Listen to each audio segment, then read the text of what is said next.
Hello, everyone. Before we get started, so I just have a rough idea how many people here are actually using Unreal for mobile. Oh, yay, thank you. Awesome. What do you do? Is it like gaming?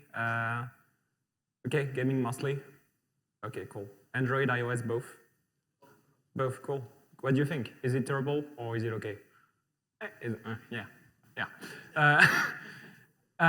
But we've been, that's one of the core topics is we've been really working very hard to make the mobile experience really as good as it can be because we use it a lot too for ourselves. And we see tremendous momentum in mobile, especially in Asia.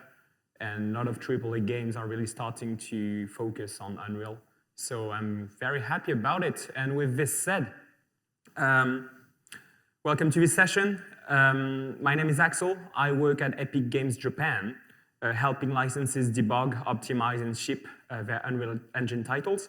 Since, as I said, Unreal Engine is very big in Japan, it naturally led me to the mobile team, which I work very closely with, developing the toolchain and runtime.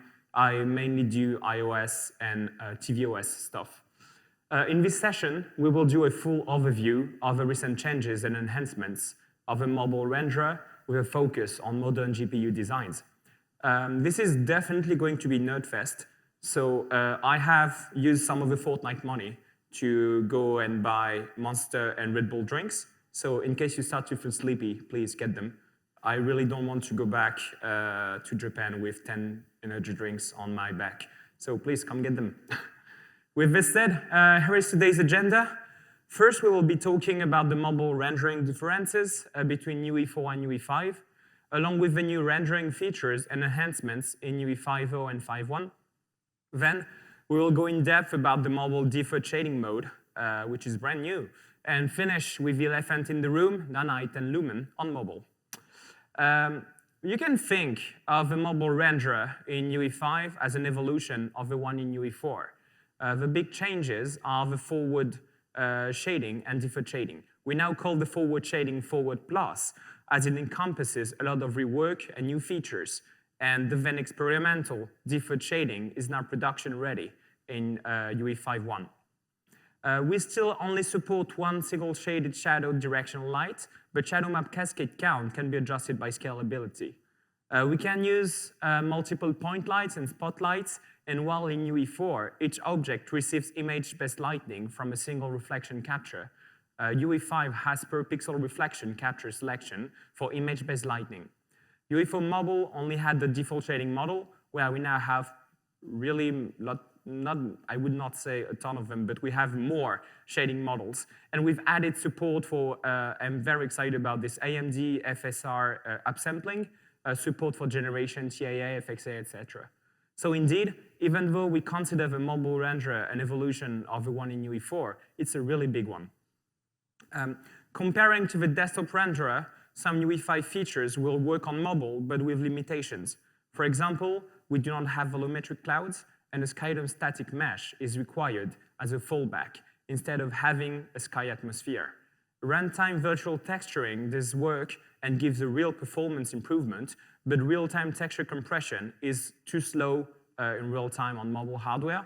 You can use uncompressed textures, sure, but the memory cost is pretty high, which makes it, you need to plan it for it to be utilized, unlike other more beefy platforms. GPU scene now works on all devices, but the auto-instancing has some limitations. I will talk about them later. In UE4, the mobile renderer was strictly a forward renderer, with up to 4 local lights selected per object and rendered as part of a forward pass. Unreal Engine 5.1 brings the frustum space light grid from a desktop forward renderer to mobile, which makes many lights and reflection captures for each object available to the pixel shader. The forward pass pixel shader then uses the light grid to select the appropriate light and reflection captures independently for each pixel. Together, this is known as a forward plus renderer. Here is an example for reflections. In this scene, the floor is one static mesh, so without forward plus, a single reflection capture is used for the entire surface, resulting in inaccurate reflections.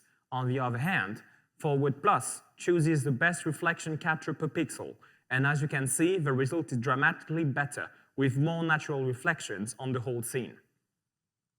We have been experimenting with deferred shading on mobile for some time, and as you might know, might have seen, a first working version was added in 4.26. It was a really bourbon version with a lot, that's funny, instead of bare bone, I said bourbon, okay. Maybe a bit too much New Orleans for me. It was a bourbon version with a lot of features missing in it. I want to make extra clear that mobile deferred shading model is not a port of desktop deferred renderer to mobile. This is a brand new mode in an existing mobile renderer that can exploit tile-based GPUs, which is the most common type on mobile right now, to do deferred shading. In UE 5.1, we will be making mobile deferred shading as an officially supported feature.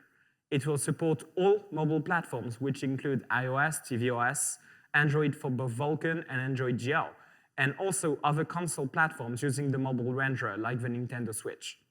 Recently, we have been testing this rendering mode in Fortnite Mobile, and it shows very promising results, improving overall performance, reducing memory usage, and number of hitches during gameplay. Along with performance, it adds some new rendering improvements that were missing in a default mobile forward renderer. The option to enable mobile deferred shading can be found in project settings in mobile section of UE 5.1. You already have a preview available. A quick recap on what differences there are between forward and deferred shading. With forward shading, we compute material interaction with lights and shadows at object draw time and write shaded pixels into frame buffer. So that means our material shaders have to include light and shadow code. With deferred shading, we split this problem into two passes. With first pass, usually called the geometry pass, we store required material attributes like base color, roughness, metallic, and some others into a temporary buffer we usually call the GBuffer. Then we run a second pass, a lightning pass, which reads material attributes from GBuffer, computes lightning for it, and writes shaded pixels into frame buffer. Both shading methods come with pros and cons. Deferred shading allows a more efficient implementation of some lightning features, which I will talk about next. But at the same time, it has some disadvantages, like MSAA, which is not really feasible with it. Why, you might ask? Well, because MSAA requires additional storage in GBuffer and has much more expensive shading pass, which you have to shade each sample instead of each pixel. Now, about exclusive features you get with mobile deferred shading compared to forward. Light functions, which allows you to assign a material to a light and filter light intensity. I should mention that it works only with non-static lights, movable and stationary. Second is light profiles. It's a special textures you can assign to a light that will define its brightness. You also get lit decals. For comparison, mobile's forward supports only emissive and lit decals. However, there are a few limitations with decal rendering, which I will explain on the next slide. You also get an efficient rendering of local lights. Since lighting is separate from materials, using local lights does not need a separate shade permutation for each material. Lights can be rendered one by one as a geometry with depth and stencil culling, sphere shape for point lights, cone shape for spotlights, and full screen quad for global directional lights. There is also an option to use a clustered rendering where we can apply all lights in a single draw using like grid structure. That can be beneficial only when you have around 100 lights or more in the same scene, so that's not really something you see every day. Decal rendering limitation. Light decals are not supported with static lights. To properly support them, we will have to use a debuffer. Debuffer is a special, well, to be honest, like implementation. It's almost like a GBuffer-like storage, exclusive for decals. And to use debuffer, you will have to force use a depth prepass and also reserve 3 additional samplers in a base pass shader to read debuffer textures. This is fine on desktop rendering, but not really feasible for mobile rendering. Emissive decals works fine with static lights. There is another limitation with decals in mobile deferred. Because of certain limitations on GBuffer size, which I will explain a bit later, we have to use octahedron encoding for normals to reduce their storage requirements. And these encoding normals cannot be blended. So if your decal tries to modify normals in GBuffer, it will not really work on mobile, but fully overwriting normals is fine though. Along with visual improvements, deferred shading has another benefit that can reduce memory usage and reduce shader compilation hitches. With deferred shading, all lighting is separate from materials. Let's take a look at a basic material that uses most common default lit shading model. It does not use any textures and just provides constant values for material inputs. With forward shading, this material will use about 147 instructions and two texture samplers, one for shadow map and one for reflection texture. With deferred shading, instructions count for the same material goes down to 34.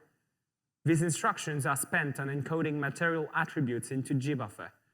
This is all what this material does. It does not use any samplers for shadow map and reflection, since shadows and reflections will be applied later in the lightning pass. This is another benefit of deferred shading. There are more free samplers available to artists out of a total limit of 16. And the 16 current limit, is only dictated by the mobile hardware limit. Deferred shading in general needs less shadow permutations for each pixel. When your project does not use pre-computed lighting, opaque material need only a single pixel shadow permutation, where in forward case, depending on project settings, material needs 3 permutations on average. As an example here is the comparison of a shade library from Fortnite Mobile for Vulkan. Library for deferred shading is about 7.5 smaller. And okay, that's fun. I have a problem with slides. Okay, but it's okay. As an example, okay, so it's around 3% reduction. Does not seem like a big win. Fortnite Mobile has already been optimized to reduce shader permutation as much as possible. There is often just a single permutation for materials, even in forward case. And duplicated lighting code in all materials compresses very well. Also, deferred shading reduces size only for pixel shaders. Vertex shaders stay the same. Depending on content, you can see bigger wins than Fortnite in shade library reductions. And deferred shading will always reduce size of a shader code. It's just a percentage that may vary. Here we can see performance comparison of what I was talking. We tested performance on the devices with 2 of the most common Android GPUs, which are Qualcomm Adreno and ARM Mali. I should say that for this test, we were running a 7-minute replay file loop, looping it 3 times. So in total, we have about 20 minutes of continuous gameplay on Android. Usually, first loop is quite hitchy, as we compile and counter PSO on the fly. Second and third loops are smoother, since all PSO are already cached. These numbers are an average of the 3 loops. We can see that deferred option performs better on both devices. It has better MVP. MVP is what we call the missed vsync percentage, so obviously you want this number as close to 0 as possible. It has less hitches, mostly because smaller and simpler shaders take less time to compile on the device. Since we don't need to bind shadow and reflection textures, you get better performance on CPU, as deferred shading requires less graphic state and need to manage and set up for each draw call. So RHI thread, which manages Vulkan RHI, does less work. That frees up big cores on device for the other threads, so they take less overall time because of less contention. Mali devices also see a reduced memory usage because they support a true memory-less render targets. Adreno shows a slight memory usage regression. It seems that Adreno 640 does not really support memory-less targets, so it allocates system memory for GBuffer. But that's kind of a great thing with this new deferred shading mode, is that you don't see only gains on GPU, but also on CPU. That is big. Let's now talk about the implementation details. Deferred shading is implemented with tile-based GPUs in mind. Tile-based GPUs are the most commonly used GPUs on mobile devices. They are quite battery efficient as they don't require a lot of memory traffic between GPU and system memory if used properly. GBuffer exists only in a tile memory inside GPU and is never read or stored to a system memory. GBuffer also does not have any memory allocated when device supports lazily allocated memory type. Since GBuffer does not exist in memory, it cannot be sampled as a texture in post-processing. For each mobile platform, there are different ways to achieve on-tile shading. On iOS, we can use a frame buffer fetch-like functionality to access GBuffer on tile. On Android Vulkan, we can use Vulkan subpasses. On Android GL, we have to use extensions. Unfortunately, there is no universal way for all GPUs. On Mali and PowerVR, we have to use PLS extension. On Adreno GPUs, we can use frame buffer fetch extension. Other GPUs use an immediate mode renderer, so these on-tile techniques will not apply. GBuffer is allocated as a regular texture in a system memory, and as such, there may not be memory performance benefits to the mobile deferred renderer. Each method or extension we use to implement on-tile deferred shading has certain limitations on different devices. On iOS, we can easily fit into limitations, as even old devices, not old, but ancient devices like the iPhone 6, allow you to use up to 8 color targets with total size of 256 bits per pixel, which is more than enough for mobile rendering. If we look at Android GL, on Adreno GPUs, we use a frame buffer fetch extension, and it allows to access 8 color targets with no apparent per pixel size restrictions, so we are fine here. However, on mobile GPUs, we use pixel local storage extension, and even on quite modern devices, it reports that you can use up to 128-bit only, or 16 bytes per pixel. This is only for color data. Depth is accessed separately and does not count against this limit. 16 bytes is quite limiting, and I will explain a bit later what kind of implications it has on supported features. We were thinking Android Vulkan would not have such limits as GL, but unfortunately, that's not the case. Not so old Mali GPUs, like the one used in Galaxy S9, reports that you can use only up to 4 attachments, 4 color attachments, so that limits our GBuffer to 4 color targets. And there is another limitation that exists even on more modern Mali devices, like the Samsung Galaxy S10. To access GBuffer on tile, we have to use an input attachment, and limit says that you can only use up to 4 input attachments. That means we can fetch 3 color attachments plus 1 depth attachment in our Lightning pass. Because content should look and work the same on all platforms, we have to use the most strict limits out of all platforms to make sure it works everywhere. To summarize all limitations, we can use only 16 bytes or 128 bits per pixel in a GBuffer. We can use up to 4 color attachments. We can fetch only 3 color attachments plus depth in Lightning Pass. If you want to drop this limitation, you can.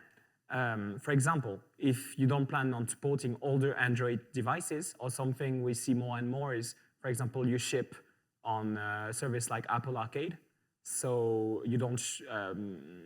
So this would be for Mac, tvOS, and iOS. So in this case, Android limitations will not apply to you. You can drop this limit by grabbing a mobile using's extended GBuffer function in the engine and just make it return true.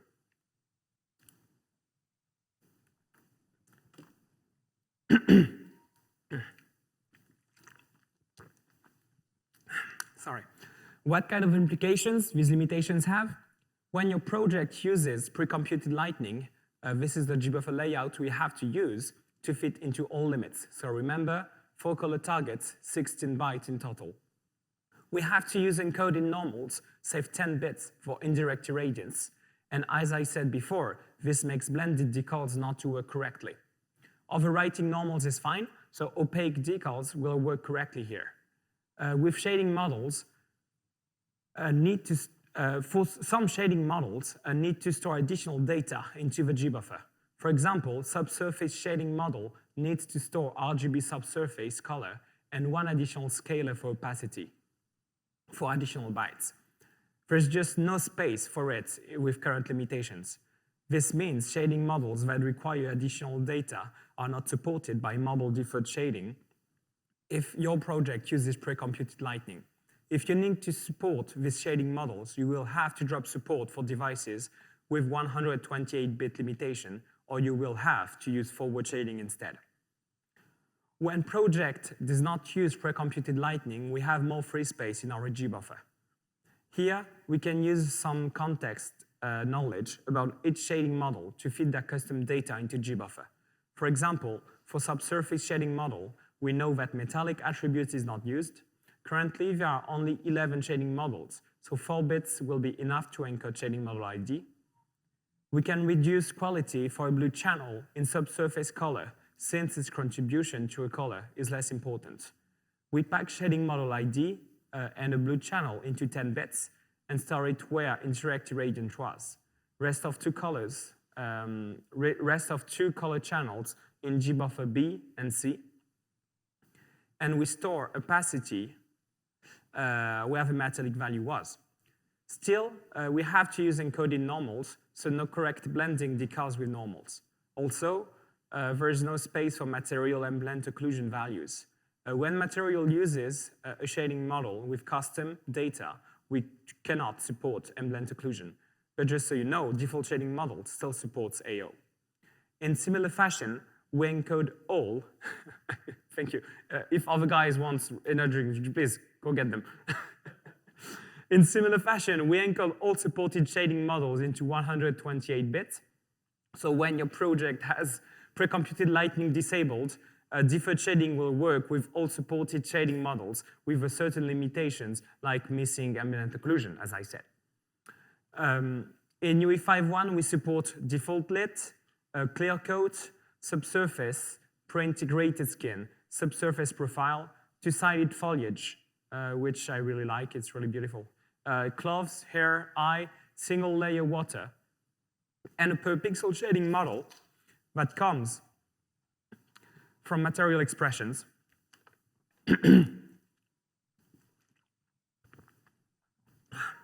This per pixel shading model is quite expensive because it has to use dynamic branches, which should be used with care on mobile. Translucency always uses forward shading and is rendered the same way with deferred or forward shading enabled. Let's take a look at Fortnite. With deferred shading, it's quite expensive to support multiple shading models, as your lightning path shader has to use dynamic branching to properly shade each pixel. Pixel shader has to fetch shading model ID from GBuffer, and then, depending on its value, do one or another type of shading. Usually, most of pixels use a default lit model, and sky is commonly rendered as unlit. This is a typical shot from Fortnite content, where you have about a third of all pixels as unlit sky. You can see up.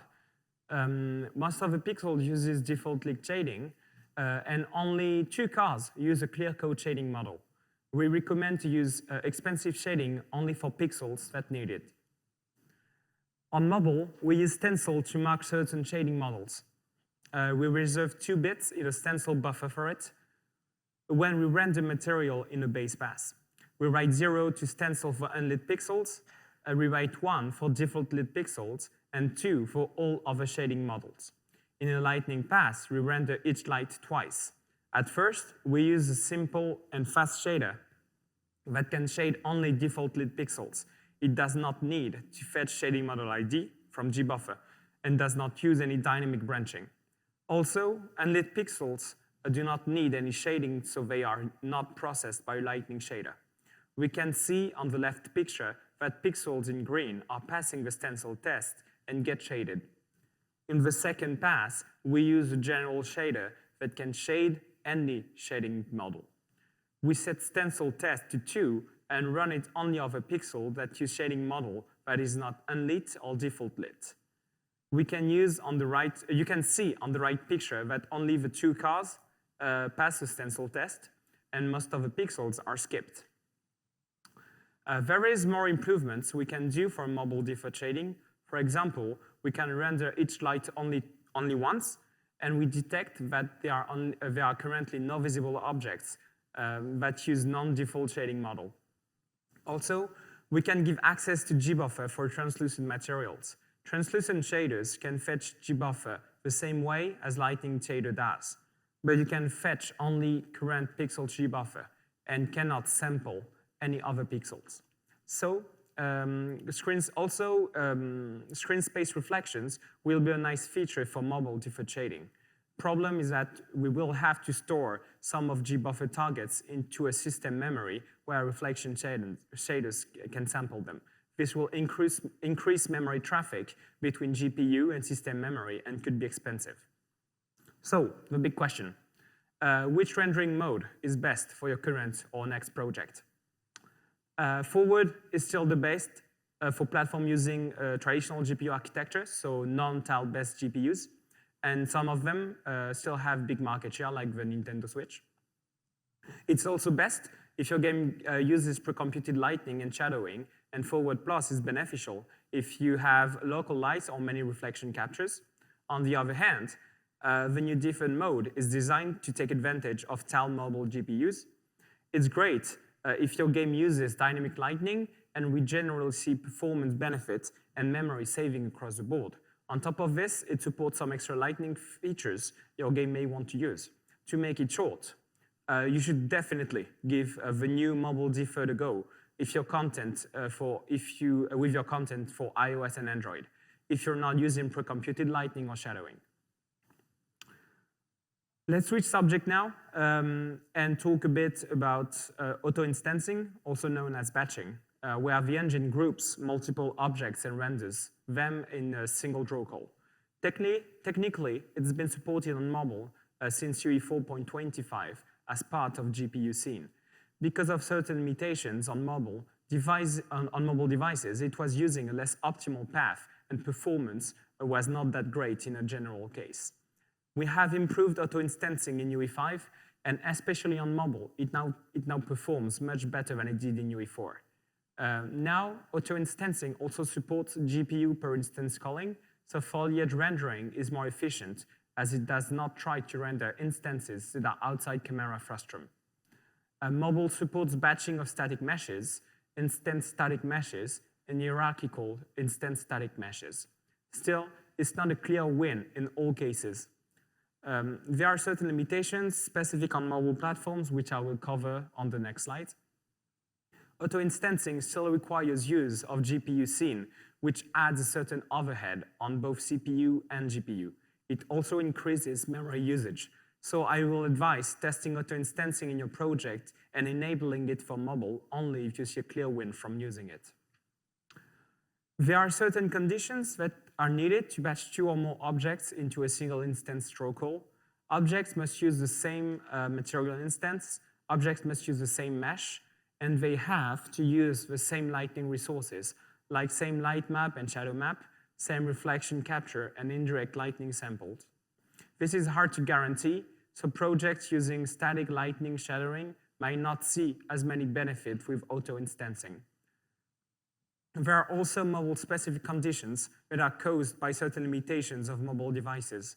If material vertex shader uses any of these properties, like actor location, object bounds, object position, custom primitive data, it will not be auto-instanced, but using these properties in a pixel shader is fine.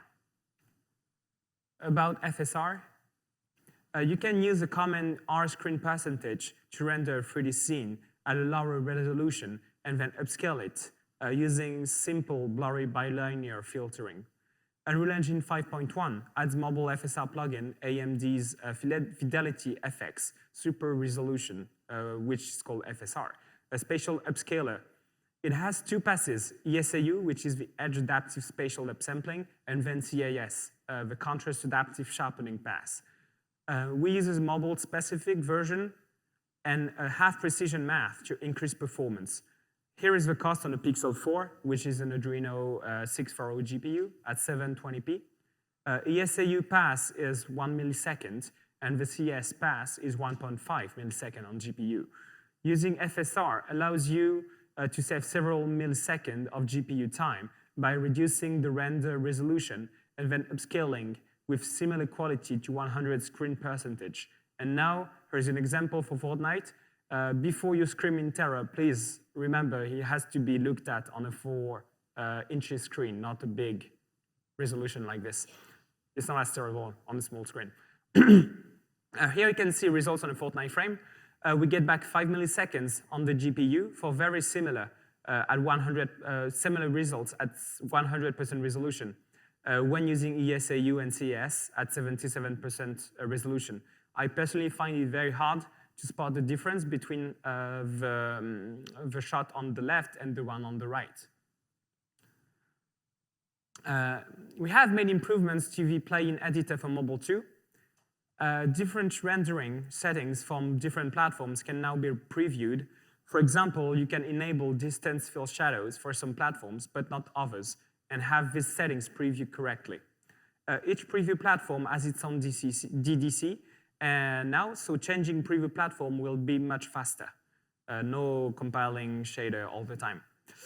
Device profile and scalability INI values are now applied for a preview session. UE 5.1 adds parallel PSO compilation for Android. The PSO cache is a list of all the shaders your game will encounter. We compile the PSOs once on each device on first launch to ensure hitch-free gameplay. Android GPU drivers do not handle a parallel compilation well using regular threads. Unreal Engine 5.1 adds support for parallel compilation across multiple CPU cores using separate Android worker processes for both Vulkan and OpenGLES. Now, the mix session. Skin cache feature is now supported. This caches the skinned animation vertices at the start of a frame, and they are reused in all subsequent render passes. Fog is rendered as separate pass.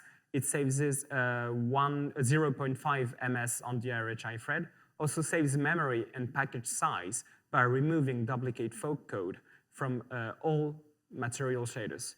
About landscape height fill rendering, a mobile landscape now uses the same rendering path as desktop, storing height data in textures, saving memory of a previous mobile-specific mesh layout. UE5 now ships with Vulkan enabled for Android. The engine device profile rules currently select Vulkan based on GPU.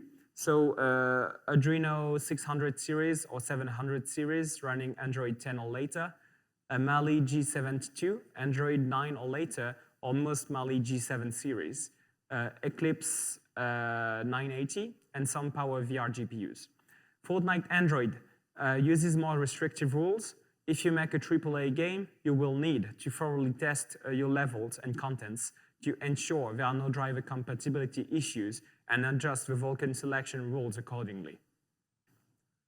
On the mobile shader compiler side, we have transitioned from HLS LCC to DXC for shader compilation, added back support for half precision to iOS with a metal pipeline, as well as Android for both GL and Vulkan.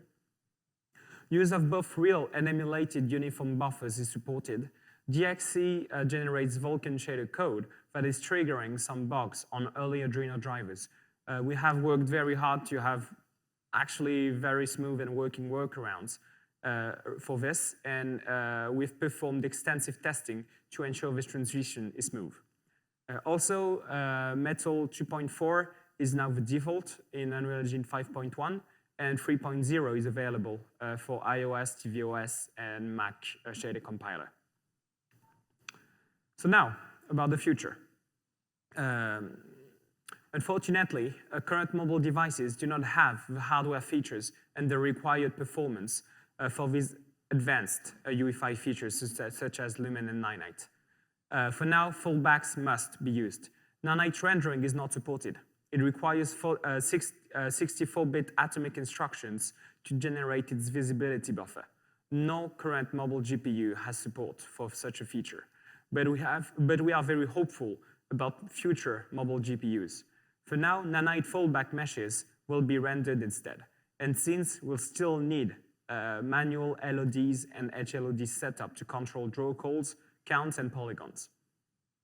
Unfortunately also, Lumen Global Illumination is not supported, and since we still need to be lit manually for mobile. So sorry, no Santa Claus, but this is the present. Let's talk about the future a bit.